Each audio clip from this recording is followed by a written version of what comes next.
Do you want to know how to discipline adult children? I'm Nicholeen Peck, and I teach all over the world about parenting, good communication, how to build strong family bonds, child development, and education, all through the lens of the principle self-government. I have adult children of my own. Let's talk about disciplining adult children. In this video, we're going to be talking about the respectful way to correct and guide your children that are adults without enabling them or controlling them.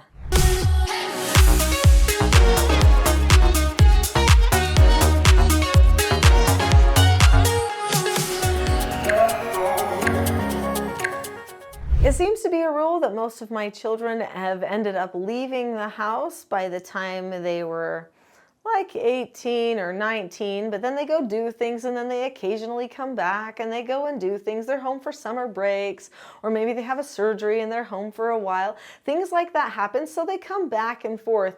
And there's always been the mutual respect that we've had there. So they learned self-government when they were young.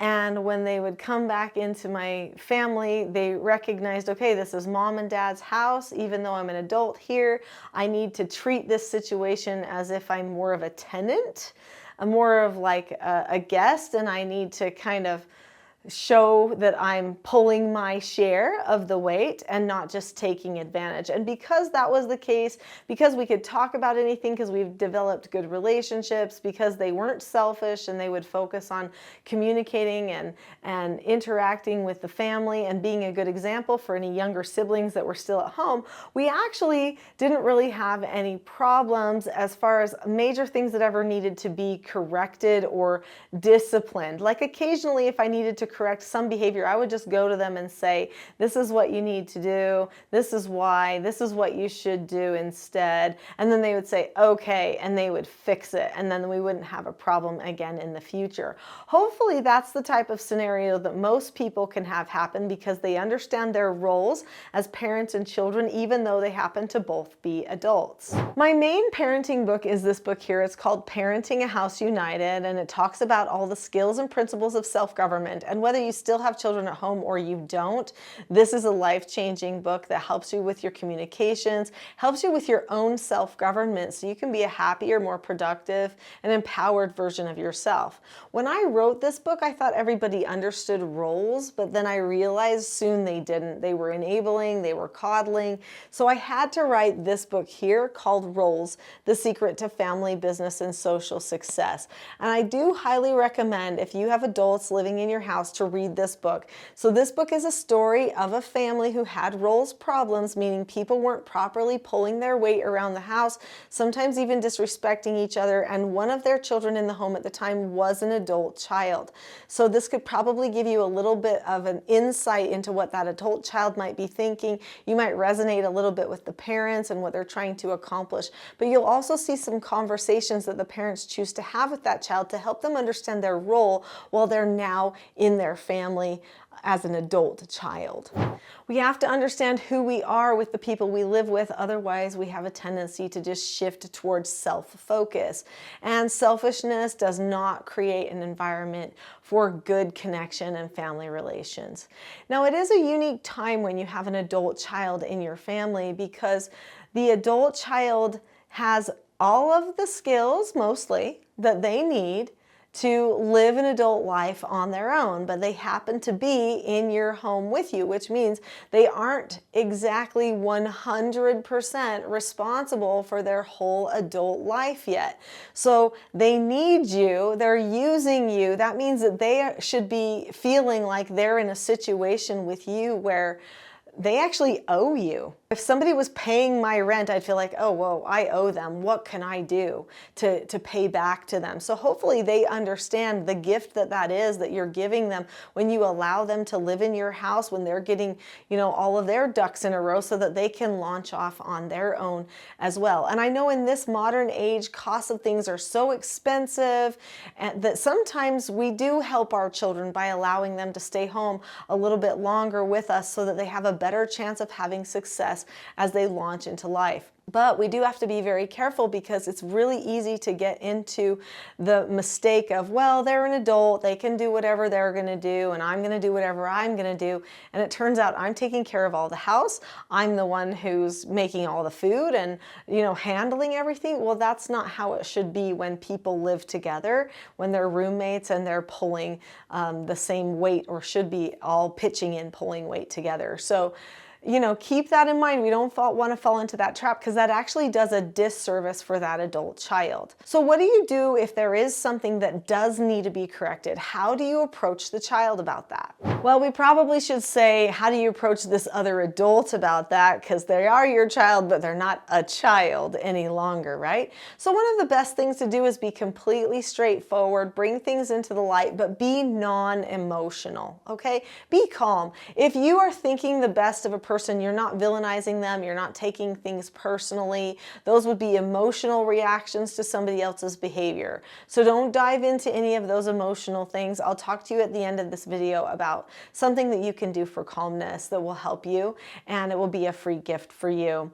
When your child has done something, or is currently doing something, or not doing something that impacts the rest of the group, or even just you because you're living together and you both happen to be adults, you need to know ahead of time how you will solve this problem. So one of the best things that you can do is, as you're making the arrangements with your child, that yes, you can live here, but this is what it's going to be like, pre-teach all of those things.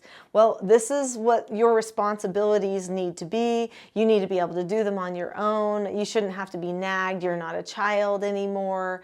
And so I'm going to expect that those things happen by a certain time.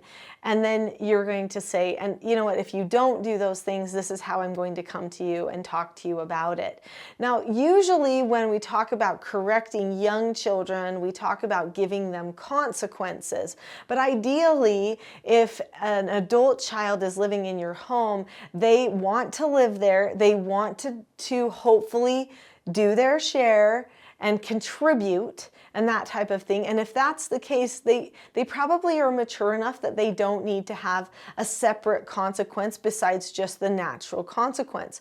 So you should be able to come to them and do the first 3 steps of an effective correction, which is to describe what happened, to describe why that wasn't a good idea, and then to describe what they should have done instead. At that point, the child, or that adult child, should feel remorse, and then they should immediately go and fix the problem. They should actually want to, because they should care about the people that they live with that much. They shouldn't be that self-focused. Now, I know that some people don't have that situation. They have people who truly are living under their roof as adults and not caring. And when they come to them and say, hey, this is what happened, I need you to fix that, could you do this instead? They're like, I don't care, or yeah, and then they don't ever, or whatever, and they don't take any personal responsibility at home in those relationships. That's when you might have to go to a deeper level. So then I recommend doing something called a parent counseling session, which is a special meeting where you discuss just your relationship with that person. In my course, my TSG parenting course, there's instruction about how to do a really good parent counseling session. But I would also make sure that after you have this parent counseling session and you talk about the relationship, what you want for it, and you plan for it, that you also maybe plan negative consequences if that child doesn't follow through on what they say they're supposed to. Sometimes there has to be a little bit of tough love for that other adult, for them to actually step up to the plate and start living like the adult that they should. They'll actually feel better about themselves if they do, and they're not taking advantage of other people and being lazy, but sometimes we have to push them to that or nudge them to that just a little bit.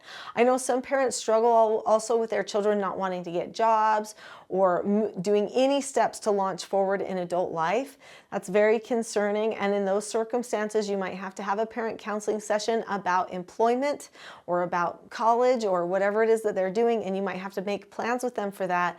And if they don't accomplish those goals, then you will have to follow through with a negative consequence, even if that means that they may not be able to live at your house any longer. And I know that sounds really extreme, like, wait, where would they go? Would I be putting them on the street? Sometimes a person needs to know that there's consequences to their behaviors. And they need to know that you're trying everything you can do to help them, but ultimately They are held responsible once they are adults for what is happening in their lives. They can't blame you any longer for those things. Finally, I highly recommend having ongoing meetings as a full family and individually, having mentor sessions with that adult child until they launch from your home. So our family always had family meetings, but when our children were adults and still at home for a short time or intermittently, we would still have those family meetings so that we could discuss how we were interacting and how our day-to-day living went, and so that they could be successful in the family unit. This would help us motivate ourselves and each other to improve that environment as we were all living together. We also had weekly meetings with our adult children. We had, when they were young, mentor sessions. So it was no surprise to them that we'd want to still have a mentor session if they were living in our home. So we would be helping them, mentoring them on what would be required to move them forward in their adult living. So what would that look like? It might look like a lunch date once a week. It might look like a Sunday evening or Sunday afternoon conversation where you just write down some notes about things that they may need to work on in their areas of development so that they can make it to the next stage of life. What are the 4 areas of development? They are personal, social, academic, and spiritual. And we would talk about all of those things. In fact, we have a whole journal for those called a mentor journal that we would fill out with our children all the way through their upbringing. But we followed the same format when they were adult children in our home. Parenting adults with the principles of self-government follows the exact same principles that you would use with younger children. It's a little bit less formal, it's a little bit more individualized for the age of that adult and keeping in mind their developmental level. However, you stick to the same good principles of leadership that are contained in all of the Teaching Self-Government parenting materials. If you want to know a little bit more about how to help adult children to succeed, you may want to listen to the full-length class called The Expectation Trap versus the Cycle for Success. Click on the link to that video next. I'll see you there.